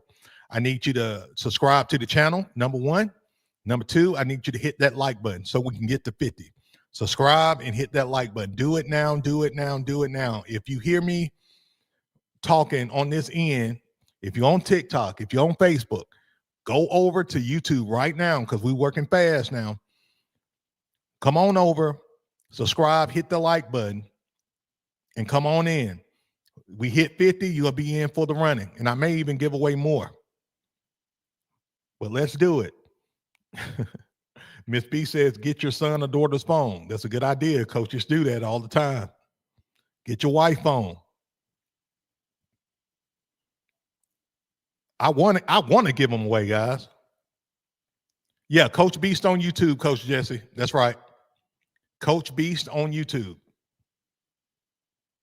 That's right. Y'all come on over. Come on over. I'm giving y'all time. They coming on over. Good stuff. All right. So, guys, I want to get to the last segment of the show, which is the Beast Fixed. The Beast Fix. The Beast Fix is the segment where I'm actually giving my solution and my opinion on the question of the show, which is, should every kid get a trophy in youth football? Kevin said, drop me some merch, man. Guys, I know, man. Like I got everything up for the merch store except the checkout. Except the checkout. And really the only thing holding me back right now is I want to make sure Miss Beast has the gear the equipment she needs for the max production that's going to come with the merch. We got stuff to make, the merch and stuff, but I don't want her working like a slave, getting these shirts out. So we're working on a few things before we let the merch come all the way out. All right, the Beast Fix. Should every kid get a trophy in youth football? Here's my answer, guys. I do not think every kid should get a trophy in youth football. But I do think a kid should get something as it relates to their participation on the team. Let me explain. When I coach when I played youth football at the age of 9 years old, everybody didn't get a trophy. We got certificates. And I believe that the next year, everybody got a trophy, like a small, a small trophy. I thought I had my trophies back here. I don't. I haven't took them out the box yet. But everybody had a little small trophy, but not a big trophy, right? So this is exactly what we do. This is exactly what I do. Okay, guys? So number one, in our league gives out medals to every kid who plays on the team. Okay. Every kid gets a medal. All right. Little red ribbon with a, a little vague football medal, whatever. Right. So every kid will get that. We will have a big banquet. We love classy banquets over here, guys. We put a lot of money into the banquets that we do with our kids. We find the best restaurant, the nicest restaurant. We do it with class. Okay. Now, look, you don't have to do it this way. That's just what we do. You may want to just go to Pizza Hut. You may want to do it at a park. It don't matter. It's up to your team culture and what y'all want to do. We like to kind of be classy with it. All right. Our kids wear, I have my kids wearing suits and blazers. I have mine on. We looking good. So we do the medals, but then we only give the trophies to the best players or to the players who earned certain things, right? So here are the categories where we give the trophies out to. Okay, here are the categories. MVP, everybody know the MVP is most valuable player. Then the offensive player of the year, the defensive player of the year. Then we give a trophy to the offensive lineman of the year. Then the defensive lineman of the year. Then we give out the Andrew Stewart Leadership Award. So Andrew Stewart was my best friend. He was a coach on our staff. He was my assistant coach, my right hand. And he passed away right before the season started in 2019. He passed away to sickle cell. Young, 32 years old when he passed away. To honor him, I created an Andrew Stewart Leadership Award for the kid who exemplified the most discipline, integrity, leadership, and respect on the team. Because that's what he represented. So we have that award. Then we have like a scholarship athlete award. That's for the kid who has exemplified the most academic excellence and success on the team. And then we have most improved player award.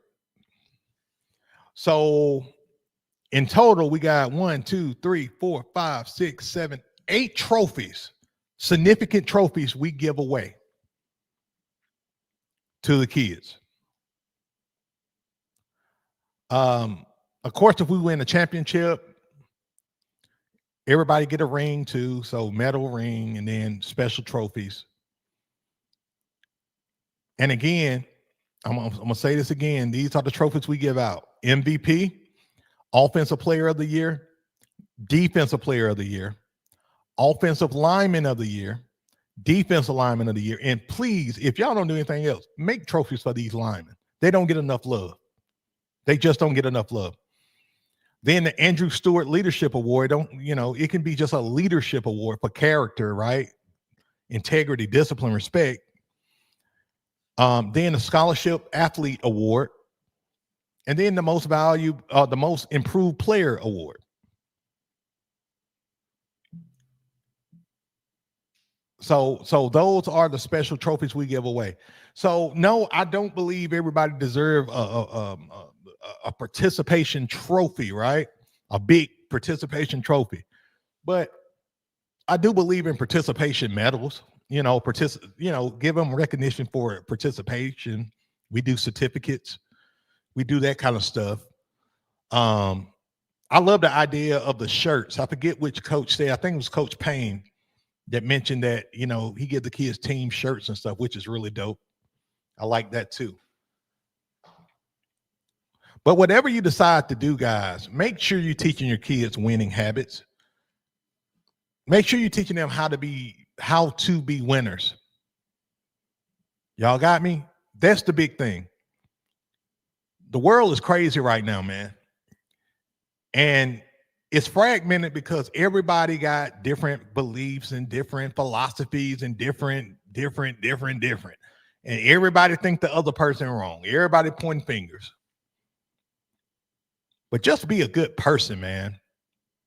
Treat people with love and respect. Even if you don't agree with them, at least treat them with respect. Be a person of class and dignity. Be a person that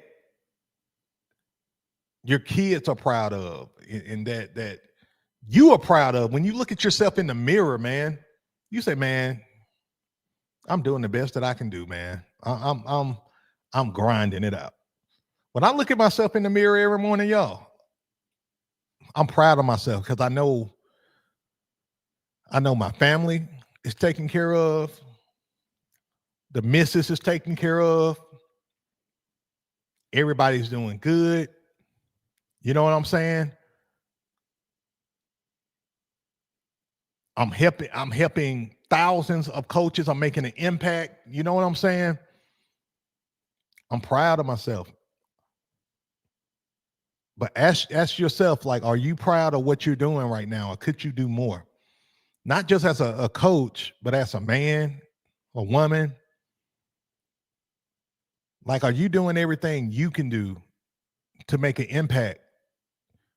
Are you walking in your purpose? You know what I'm saying? Are you making a difference in the world? And that's what it's all about. All right. Before we get out of here, let's see where we are with likes. Let's see. Miss Beast, where are we? Where are we? Let me see if I can drum roll.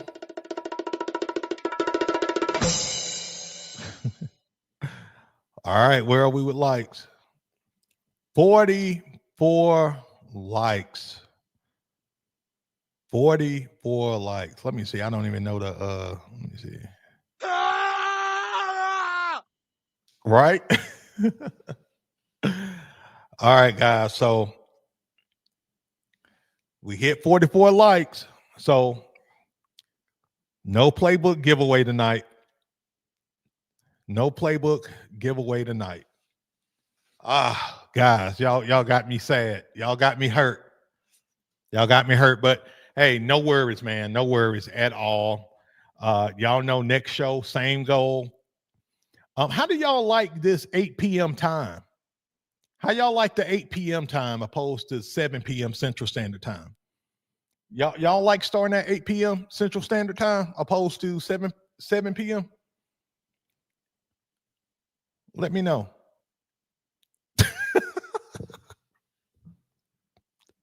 Hey, Coach Drew said participation trophy. Hey, no participation trophies over here at Beast Nation. No participation trophies. So guys, listen. On a serious note, to the my wife hates it. Oh man, y'all wow, man, y'all wow. Look, guys, though, if you haven't already, if y'all haven't looked into it, I want to encourage y'all to check out the Beast Bloodline Brotherhood. My community is growing, is growing, is growing. Pull it up real quick. The Beast Bloodline Brotherhood community is the #1 football coaching community. Look, guys, we are growing. We do an extra segment. We call it War Room Live. It's like classroom segment for you guys. So you get access to all the playbooks, guys, all the future playbooks for life as long as you're in the group. You get unlimited support all season long from yours truly. So if you enjoyed the show, you are definitely going to enjoy the membership because you got access to me daily in there. Also, guys, you know, you can book a call with me one-on-one. A lot of you guys come with questions. Nobody want to book a call and get me get exclusive access with me. I don't know why, but you guys can book a call with me. I don't always have that available.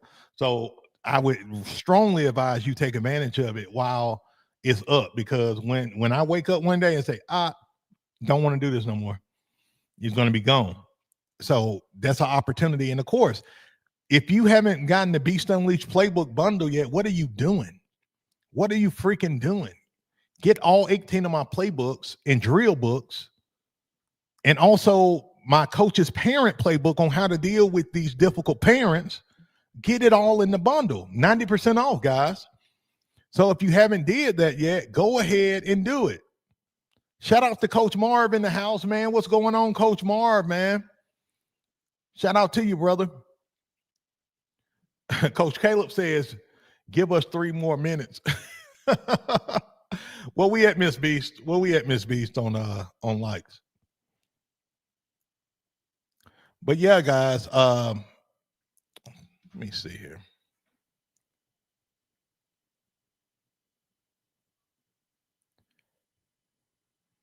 Thank you for subscribing, Coach Jesse. Appreciate you.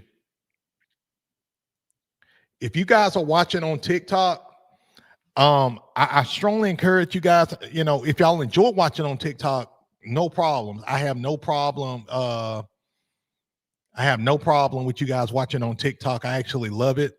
I appreciate y'all rocking with me. But if you want the full experience of the show, I strongly recommend that you guys come on over to the YouTube side. Follow me on YouTube. Just look up Coach Beast. Subscribe to my channel. Hit the like button and notification bell so you don't miss the show, okay? So you don't miss the show. And you can be a part of the action, okay?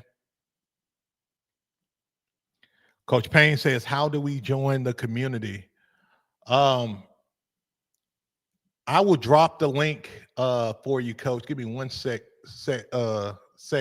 Let me see. If you guys want to join the community, I'm about to drop the link for you to join, if that's what you want to do. Let me just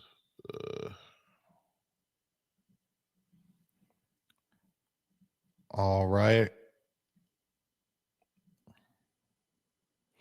All right, so I just dropped the link for you to join the school community here.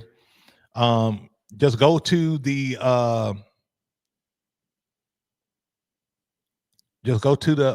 chat and copy that if you want to join the membership. How do we book a 1v1 call? You go to my playbook store. Let me get the link for you. Know what's going on with my keyboard. Y'all bear with me here.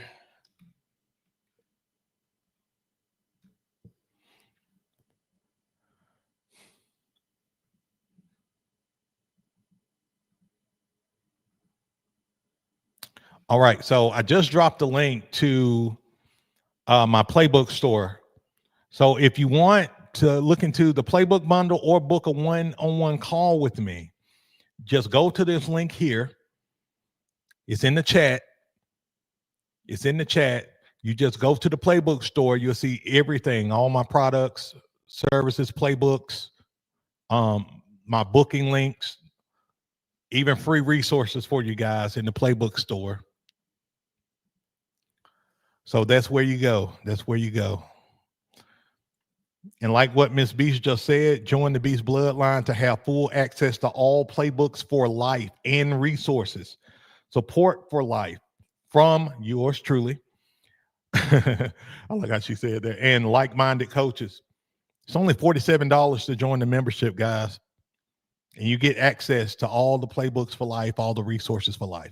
Now, some of you guys just want to get the bundle. You don't want the membership and all of that, which is cool. That's why I got the multiple options for you. As a matter of fact, what a lot of guys have done is they go ahead and get the bundle.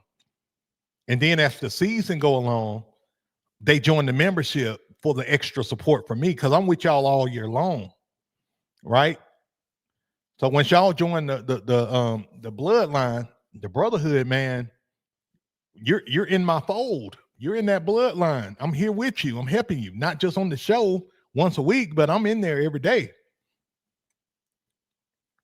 So that's definitely an option for you guys. All right, guys. I think that's it. I think that's it for the show today, guys. I hate to go, man. I'm enjoying this. I'm enjoying rocking with you guys. So y'all like this 8 p.m. time. I think we're going to do it again next week at 8 p.m. Central Standard Time. This 8 p.m. time is kind of nice. I like it. I got time to rest and prepare for the show more and spend time with my family before I jump on with you guys. So I like it. Appreciate you, brother.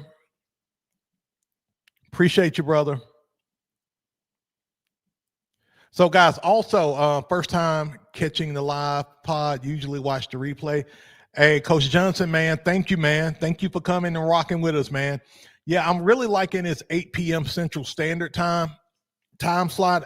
More you guys are able to come on because I know a lot of you guys have practice on this day or getting off of work. So we're gonna do 8 p.m. Central Standard Time next week as well, and see how that goes, and just roll with it, guys. So appreciate you so much. If you haven't already, again, hit that subscribe button, hit the subscribe button, hit the notification bell, guys. If you want to learn how to be the standard in your league, you want to be the best of the best in your league, and you want to have a high value youth football program and be a high value youth football coach, you are in the right place. You are in the Beast Pod. Welcome to Beast Nation. So guys, until next week, man, y'all be safe out here in these streets. Y'all be blessed. Y'all hug those your loved ones, your kids, your wife, your girl, whoever, your loved ones. Hug them, because the world is a crazy place. And so, y'all,